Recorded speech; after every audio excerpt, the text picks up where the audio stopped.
সূরা ইউসুফে ইউসুফ আলাইহিস সালাতু ওয়াস সালামের ঘটনাবলী আল্লাহ সুবহানাহু ওয়া তাআলা লতিফ নামের প্রমাণ বহন করে। ইউসুফ আলাইহিস সালাতু ওয়াস সালাম কি বলছেন? ইয়া আবাতি ইন্নী রাআইতু আহাদা আশারা কাওকাবা, হে আমার বাবা, আমি স্বপ্নে দেখছি 11টা তারকা আমাকে সিজদা করছে। এটা দিয়ে ইউসুফ আলাইহিস সালামের ঘটনা শুরু।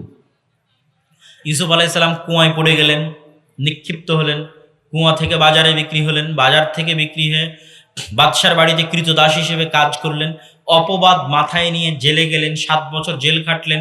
জেল থেকে বাদশার স্বপ্নের মাধ্যমে বের হয়ে দুর্ভিক্ষ কন্ট্রোল করার জন্য অর্থমন্ত্রীর দায়িত্ব নিলেন। তারপরে তার বাপ এবং তার 10 ভাই মিশরে গেল তার সাথে সাক্ষাৎ করতে মিশরে গিয়ে বাপ এবং 10 ভাই তাকে সিজদা করলো সম্মানের।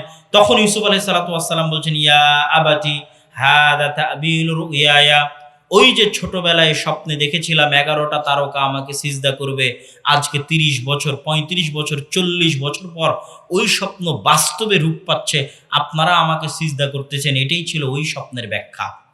কথা এখনো শেষ হয়নি, পরের বাক্য কি? পরে বলতে বলতে ইব্রাহিম ইউসুফ আলাইহিস সালাম বলছেন, ইন্না রাব্বি লাতীফুল লিমা ইয়াশা, আমার প্রতিপালক যেটা করতে চান সেটা অনেক সূক্ষ্মভাবে করেন। তাহলে আল্লাহ লতিফ নামের দ্বিতীয় ব্যাখ্যা হচ্ছে, আল্লাহ যদি কিছু করতে চান কিভাবে করেন? একটু কথা বলতে হবে, কিভাবে করেন?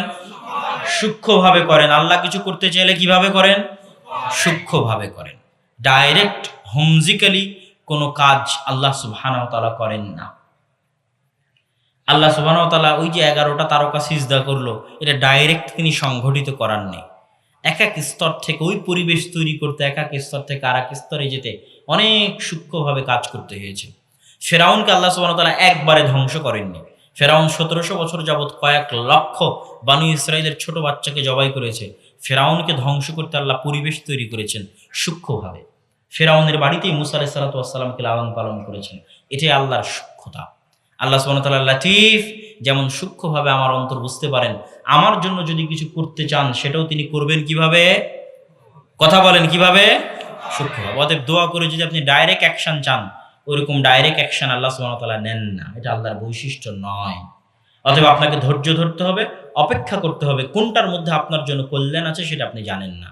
উদাহরণ, প্রমাণ মুসা আলাইহিস সালামের ঘটনা, প্রমাণ ইউসুফ আলাইহিস সালামের ঘটনা। পড়েন, বারবার পড়েন, বারবার পড়েন। প্রতিবার পড়লে আপনি নতুন জিনিস শিখবেন।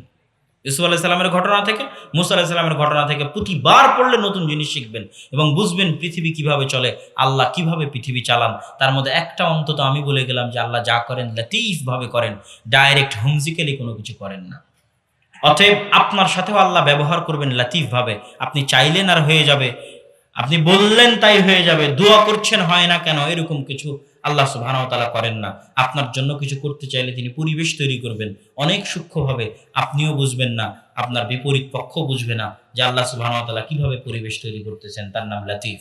আল্লাহ সুবহানাহু ওয়া তাআলার তৃতীয় নাম হচ্ছে আল ওয়াকিল। আমরা আদালতে গিয়ে মামলা করতে গিয়ে উকিলকে দায়িত্ব দিই না, দিই না? বলেন। উকিলকে দায়িত্ব দিই। কিসের দায়িত্ব দিই? যে সে যেন আমার জেল জুলুম ফাঁসি যেটাই হোক সেটা রক্ষা করা এবং দেখার দায়িত্ব হচ্ছে তার। আমি যেহেতু মামলার মারপ্যাচ বুঝি না, আইনের মারপ্যাচ বুঝি না, তুমি দায়িত্ব পালন করবা। আল্লাহ বলছে আমি উকিল, আমি দায়িত্ব নিতে চাই, পৃথিবীর মানুষের দায়িত্ব নিতে চাই, পৃথিবীর মানুষের বিপদ আপদের দায়িত্ব নিতে চাই, পৃথিবীর মানুষের ধন সম্পদের দায়িত্ব নিতে চাই, পৃথিবীর মানুষের সন্তান সন্ততির দায়িত্ব নিতে চাই। আল্লাহ নিতে চান দায়িত্ব। আমাদেরকে দায়িত্ব দেওয়ার প্রয়োজন হয় না, হয় না? বলেন। প্রতিনিয়ত দায়িত্ব দেওয়ার প্রয়োজন হয়, কি বলেন? হয় না? প্রতিনিয়ত দায়িত্ব দেওয়ার প্রয়োজন হয়। সবাই বাড়ি থেকে এসেছেন, বাড়িতে কোনো না কোনো একজন দায়িত্বশীল রেখে এসেছে যে তুমি থাকো, বাড়িতে দেখে রাখিও, না হলে তালা মেরে গেলাম, না হলে অমুক পাশের একজন আছে সে দেখে রাখবে। ছোট বাচ্চা আপনি আপনার ওয়াইফের কাছে দিয়েছেন, তুমি বাচ্চাকে দেখে রাখিও, আর না হলে সে আপনার কাছে দিয়েছে, তুমি দেখে রাখিও। তাহলে প্রতিনিয়ত একজন আরেকজনকে দায়িত্ব দিচ্ছেন না, দিচ্ছেন না? বলেন। এই জায়গায় আল্লাহ বলছে যে এদের যতজনকে তোমরা দায়িত্ব দিচ্ছ এরা সব অকেজো, অচল। তোমরা দায়িত্ব কাকে দাও?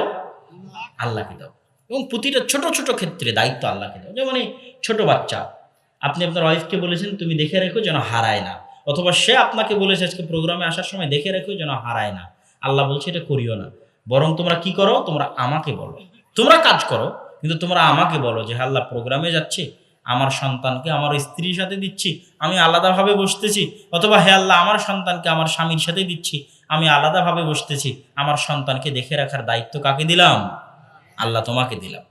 এটা হচ্ছে আল ওয়াকিল। আল্লাহ বলছেন তোমরা আমাকে দাও। কত আয়াত নেবেন? অসংখ্য অগণিত আয়াতে আল্লাহ বলছেন আমাকে দাও। কেন? সেটা আল্লাহ সুবহানাহু ওয়া তাআলা বলবেন।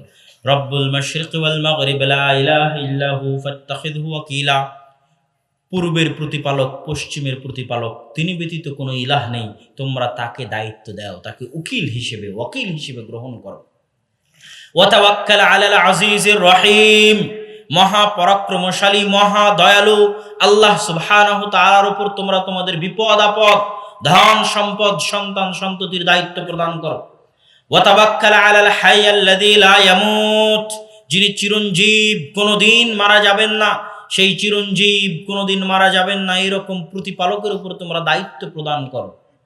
অ্যাক্সিডেন্ট হয়েছে, আপনি মারা যাচ্ছেন, ক্যান্সার হয়েছে, অসময়ে মারা যাচ্ছেন, অথবা স্বাভাবিক অবস্থাতেও মারা যাচ্ছেন, তখন বলছেন নিজের ভাইকে যে আমার ছেলে মেয়েকে দেখে রাখিও, স্ত্রীকে বলছেন আমার ছেলে মেয়েকে দেখে রাখিও। আল্লাহ বলছে ওয়া তাওয়াক্কাল আলাল হাই আল্লাযী লা ইয়ামুত। তুমি যতজনকে দায়িত্ব দিচ্ছ এরা সব এখনই মরে যেতে পারে, তোমার মরার আগেও মরে যেতে পারে। কথা ঠিক না ভুল বলেন? আপনি যতজনকে দায়িত্ব দিচ্ছেন এরা মারা যাবে না? এখনই মারা যেতে পারে না? পারে। আল্লাহ তাওয়াক্কাল আলাল হাই, আমাকে দায়িত্ব দাও। তোমার 14 গোষ্ঠী সাফ হয়ে গেলেও মরে, আমি মারা যাব না। আলাল হাই আল্লাযী লা ইয়ামুত, আমি কোনোদিন মারা যাব না। অতএব মানুষকে দায়িত্ব দিচ্ছ কেন? দায়িত্ব কাকে দাও? আল্লাহ নিজেই ব্যবস্থা করবে কে দায়িত্ব নেবে। অতএব দায়িত্ব দাও আল্লাহ সুবহানাহু ওয়া তাআলার হাতে। ওয়া তাওয়াক্কাল আলাল হাই। এখন সময় কত? আমার কাছে তো ঘড়ি নাই। ওয়া তাওয়াক্কাল আলাল হাই আল্লাযী লা ইয়ামুত। তোমরা ওই সত্তার উপর দায়িত্ব দাও যিনি কোনোদিন মারা যাবেন না। আচ্ছা, তোমরা ওই সত্তার উপর দায়িত্ব দাও, ওয়ালিল্লাহি মুলকুস সামাওয়াতি, সব জায়গায় তার আধিপত্য। আমি আগেই বলেছি সব জায়গায় আল্লাহর আধিপত্য।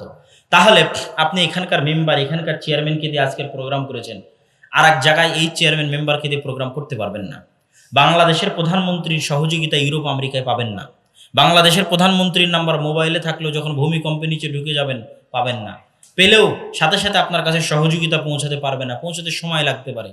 999-এ কল করার পর সহযোগিতা পেতে আধা ঘন্টা লাগতে পারে, 1 ঘন্টা লাগতে পারে, ফোন রিসিভ নাও হতে পারে, ফোনে চার্জ নাও থাকতে পারে। পৃথিবীতে এরকম অসংখ্য পরিবেশ আছে যেখানে পৃথিবীর সবচেয়ে শক্তিশালী ব্যক্তির নাম্বার থাকলেও সে আপনাকে 24 ঘন্টা সার্ভিস দিতে পারবে না।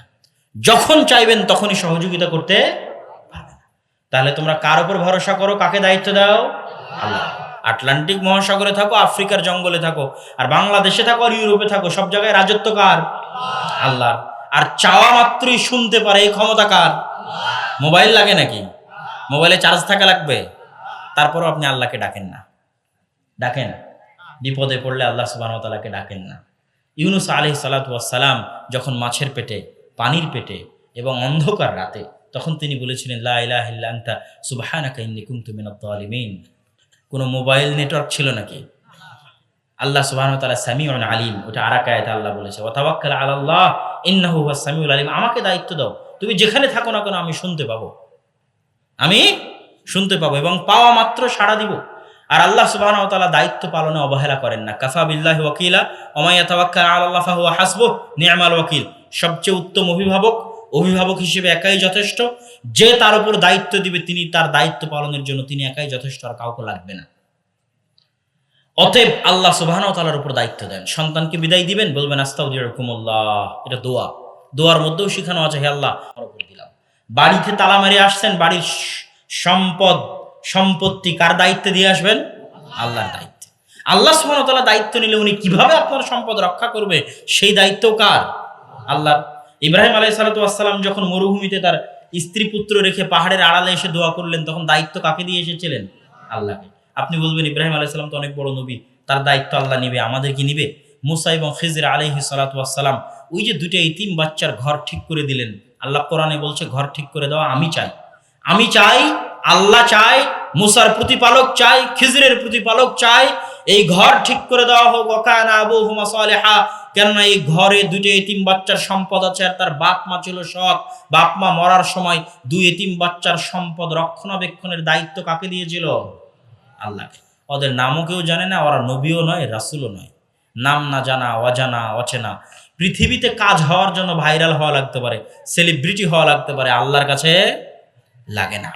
আপনি যত নিকৃষ্ট হন, যত পাপিষ্ট হন, কোনো ভাগাড়ে পড়ে আছেন, সেখান থেকেও যদি আপনি আল্লাহকে ডাকেন, আল্লাহ শুনবে এবং আল্লাহকে দায়িত্ব দিলে আল্লাহ আপনার দায়িত্ব পালন করবে। আশ-শাকুর, আল্লাহ সুবহানাহু ওয়া তাআলা হচ্ছেন শুকরিয়া আদায়কারী। আল্লাহ সুবহানাহু ওয়া তাআলা কৃতজ্ঞতা স্বীকারকারী। আপনি বলবেন যে মানুষ কৃতজ্ঞতা স্বীকার করে, আল্লাহর কি কৃতজ্ঞতা স্বীকার করার দরকার? আল্লাহর তো প্রয়োজন নাই কৃতজ্ঞতা স্বীকার করার। কিন্তু আল্লাহ বলছে আমি কৃতজ্ঞতা স্বীকারকারী, শাকুর। কোরআনে বলেছেন ইন্নাহু গফুরুন শাকুর, আমি শুকরিয়া আদায় করি। আমাদের মানসিক সমস্যা কি? মানুষকে সহযোগিতা করলে আমরা তার কাছে ধন্যবাদ চাই, আমরা তার কাছে ভালো ব্যবহার চাই। যদি সহযোগিতা করার পর ধোঁকা খাই, সহযোগিতা করার পর সেই পাল্টা ক্ষতি করার চেষ্টা করে, আমরা অন্তরে কষ্ট পাই। এরকম ঘটে না ঘটে না বলেন? ঘটে, অসংখ্য, অহরহ ঘটে। কিন্তু আল্লাহ সুবহানাহু ওয়া তাআলা বলছেন তোমরা সহযোগিতা করবে, ও কৃতজ্ঞতা স্বীকার করবে কি করবে না সেটা আমি জানি না, আমি কৃতজ্ঞতা স্বীকার করব, আমি শাকুর। আমি একটা মানুষকে 5 টাকা দিয়ে সহযোগিতা করব, কৃতজ্ঞতা কে স্বীকার করবে? আমি একটা ভ্যানওয়ালাকে আটকে গেছে ঠেলে দিব, কৃতজ্ঞতা কে স্বীকার করবে? আল্লাহ। একটা মানুষ বিপদে পড়েছে, রাস্তা চিনতে পারছে না, আমি পায়ে হেঁটে গিয়ে চিনিয়ে দিব, কৃতজ্ঞতা কে স্বীকার করবে? আল্লাহ। ওই মানুষ থ্যাংক ইউ বললেও কি, ধন্যবাদ বললেও কি, না বললেও কি, তাতে যায় আসে না, কৃতজ্ঞতা কে স্বীকার করবে? আল্লাহ। আর ওই মানুষ যদি কৃতজ্ঞতা স্বীকার করে, আর কৃতজ্ঞতা স্বীকারের সামর্থ্য কতখানি বলেন? কতখানি সামর্থ্য? আজ এখানে আসছি, আপনি আমার কৃতজ্ঞতা স্বীকার করবেন, কতখানি আপনার সামর্থ্য আছে বলেন? ধন্যবাদ বলবেন, থ্যাংক ইউ বলবেন, টাকা দিবেন, আর আর কি করতে পারবেন? একটা বিপদগ্রস্ত মানুষকে আপনি সহযোগিতা করেছেন, ও থ্যাংক ইউ বলবে, শেষ। এর বেশি আর কি করতে পারে? কিন্তু আল্লাহ যদি শুকরিয়া আদায় করে, আল্লাহর শুকরিয়া আদায়ের কোনো লিমিটেশন আছে? কোনো লিমিটেশন নেই। আপনি রাস্তায় চলতে গিয়ে একটা কুকুরকে, পিপাসার্ত কুকুরকে যদি পানি পান করান, দুনিয়ার লজিক অনুযায়ী ওই কুকুর আপনার কৃতজ্ঞতা স্বীকার করবে এবং সে আপনার বশ মানবে, পোষ মানবে, আপনার কথায় উঠবে আর বসবে। এটা দুনিয়ার লজিক। কেননা একটা কুকুরকে আপনি পানি পান করালেন, আর কুকুর অকৃতজ্ঞ প্রাণী নয়, ওরা কৃতজ্ঞতা স্বীকার করে, অতএব সে আপনার সাথে থাকবে, চলবে, আপনার কথা শুনবে। কিন্তু আল্লাহর লজিক হচ্ছে, আপনি একটা অসহায় কুকুরকে পানি পান করিয়েছেন, কুকুর কৃতজ্ঞতা স্বীকার করবে কি করবে না, দিস ডাজন্ট ম্যাটার, এটা কোনো ব্যাপার না। কৃতজ্ঞতা কে স্বীকার করবে? আল্লাহ। পড়েননি হাদিস? পতিতালয়ের মহিলা একটা অসহায় কুকুরকে পানি পান করালো, দুনিয়ার লজিকে কৃতজ্ঞতা কুকুর স্বীকার করবে, আল্লাহর লজিকে অসহায় কুকুরকে পতিতালয়ের মহিলা পানি পান করিয়েছে, কৃতজ্ঞতা আল্লাহ স্বীকার করবেন। আর আল্লাহর কৃতজ্ঞতা স্বীকারের কোনো লিমিট আছে? কুকুরের কৃতজ্ঞতা স্বীকারের লিমিট আছে, আল্লাহর কৃতজ্ঞতা স্বীকারের লিমিট আছে? নাই। আল্লাহ সুবহানাহু ওয়া তাআলা সামান্য একটা সৎ আমলের কৃতজ্ঞতা স্বরূপ জান্নাত দিয়ে দিয়েছেন। আল্লাহু আকবার। তাহলে আপনি মানুষকে সহযোগিতা করবেন, কার কাছে কৃতজ্ঞতা চাইবেন? আল্লাহর কাছে। না মানুষের কাছে? মানুষের কাছে নয়, আল্লাহ সুবহানাহু ওয়া তাআলার কাছে। বক্তব্যের শেষের দিকে চলে এসেছি, 10টা 10 পর্যন্ত সময়। আল্লাহ সুবহানাহু ওয়া তাআলা কোথায়? আল্লাহ সুবহানাহু ওয়া তাআলার অস্তিত্বের বিশালত্ব, আল্লাহ সুবহানাহু ওয়া তাআলার অস্তিত্বের বড়ত্ব, আল্লাহ সুবহানাহু ওয়া তাআলার অস্তিত্বের মহত্ব জানার আরেকটা উপায় হচ্ছে আল্লাহ সুবহানাহু ওয়া তাআলার এই সৃষ্টি রহস্য। এই সৃষ্টি রহস্য সম্পর্কে সামান্য কল্পনা করলে, আল্লাহ সুবহানাহু ওয়া তাআলা কোথায় আছেন এটা সম্পর্কে কল্পনা করলে আপনি হয়রান হয়ে যাবেন এবং আপনার অন্তর বলে উঠবে সুবহানাকা মা খালাকতা হাযা বাতিলা। হে আল্লাহ, এই বিশাল পৃথিবী, এই বিশাল আসমান, এই বিশাল জমিন আপনি অনর্থক সৃষ্টি করেননি, অবশ্যই কোনো উদ্দেশ্যে সৃষ্টি করেছেন, আর অবশ্যই আল্লাহ আছে এবং আল্লাহর ক্ষমতা সম্পর্কে জানতে পারবেন। আলো প্রতি সেকেন্ডে চলে 3 লক্ষ কিলোমিটার গতিতে। কত গতিতে? আলো প্রতি সেকেন্ডে কত কিলোমিটার গতিতে? 3 লক্ষ কিলোমিটার গতিতে চলে। আলো ছাড়া মানুষ দেখতে পায়? আলো ছাড়া মানুষের পক্ষে দেখা সম্ভব নয়। তাহলে মানুষ দেখে কিভাবে?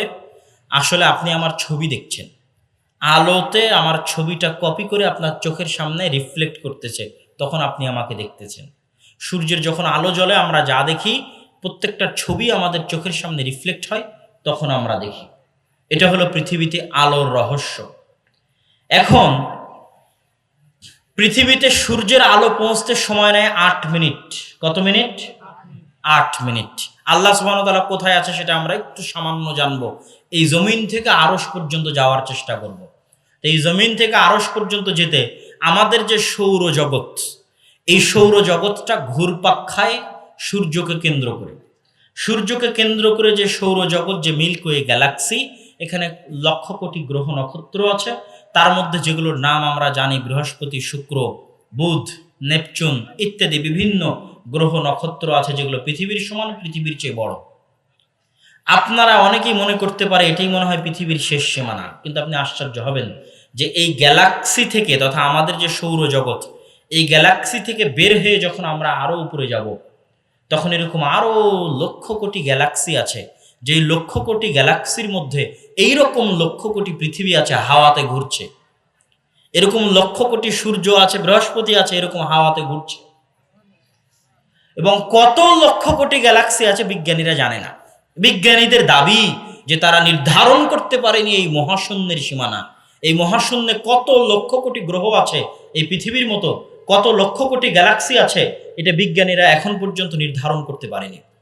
তার সর্বশেষ চেষ্টা হিসেবে বিজ্ঞানীরা জেমস ওয়েব টেলিস্কোপ নামে একটা টেলিস্কোপ, যেখানে শক্তিশালী ক্যামেরা দিয়ে পৃথিবী থেকে কয়েক লক্ষ কিলোমিটার উপরে পাঠিয়েছে। বিজ্ঞানীদের দাবি অনুযায়ী ওই ক্যামেরা নাকি 1300 কোটি বছর আগের ছবি নিয়ে এসেছে। কিভাবে 1300 কোটি বছর আগের ছবি তুলেছে? 1300 কোটি বছর আগের ছবি এইভাবে তুলেছে যে তার ওখান থেকে ওই ছবি পর্যন্ত পৌঁছতে আলোর গতিতে গেলে 1300 কোটি বছর লাগবে।